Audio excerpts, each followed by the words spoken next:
Depuis quelques années, le smartphone est devenu le partenaire le plus important pour la plupart d'entre nous. En Chine, près de 70% de la population possède un smartphone. Quelles sont les habitudes et les caractéristiques des utilisateurs? Faisons un petit panorama dans le zoom sur le net d'aujourd'hui. Commençons avec l'âge. Les applications les plus utilisées par les enfants de moins de 15 ans sont celles liées aux devoirs et à la musique. Et oui, en Chine, les plus petits bossent dur et leur seul loisir, c'est peut-être d'écouter des chansons. De 16 à 25 ans, les jeunes ados et les étudiants ont un peu plus de liberté. Les applications de jeux arrivent en tête, comme Arena of Valor, Wilderness Action, etc. De 26 à 35 ans, la pression entre progressivement dans la vie des jeunes actifs. De ce fait, les applications sur la finance, le crédit, prennent le relais. Mais celles liées au mode de vie, où sortir, ou acheter les choses tendances, occupent également une place importante pour cette tranche d'âge. Après 36 ans, la vie est comme une boucle. La plupart des utilisateurs sont devenus parents, alors ils téléchargent en priorité toutes les applications liées aux études de leurs enfants. Comment apprendre l'anglais, faire des maths, etc.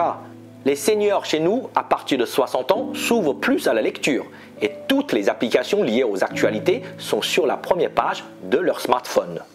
Il existe aussi des différences d'utilisation selon les âges. La génération des utilisateurs de moins de 24 ans aime se coucher tard et se lever tard, donc de 23h à minuit. Ce groupe d'utilisateurs arrive en tête, alors de 17h à 20h, ils sont peu présents en ligne. Peut-être parce qu'ils sont en train de faire leurs devoirs. Ils aiment parcourir Weibo, le Twitter chinois, très tard le soir, écouter de la musique, regarder des vidéos et discuter avec leurs amis sur WeChat. De 17h à 18h, un petit pic d'utilisation pour les utilisateurs âgés de 36 à 40 ans. Ils sont sûrement dans les transports. Beaucoup suivent la bourse ou regardent les vidéos drôles sur Douyin, TikTok chinois. La plupart des utilisateurs âgés de 41 à 69 ans allument rarement leur smartphone après 22h. A noter que de nombreuses personnes de plus de 70 ans ne possèdent pas encore de smartphone en Chine. À l'origine, c'était assez anodin, mais avec le contrôle de l'épidémie de Covid, cette inégalité a été étalée dans les médias.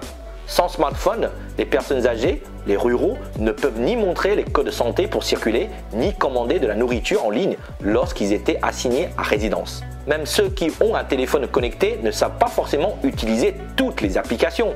La question de l'isolement informatique des personnes âgées reste un vaste sujet en Chine et dans le monde aussi. Heureusement, des initiatives existent pour leur apporter l'aide et la formation dont ils ont besoin.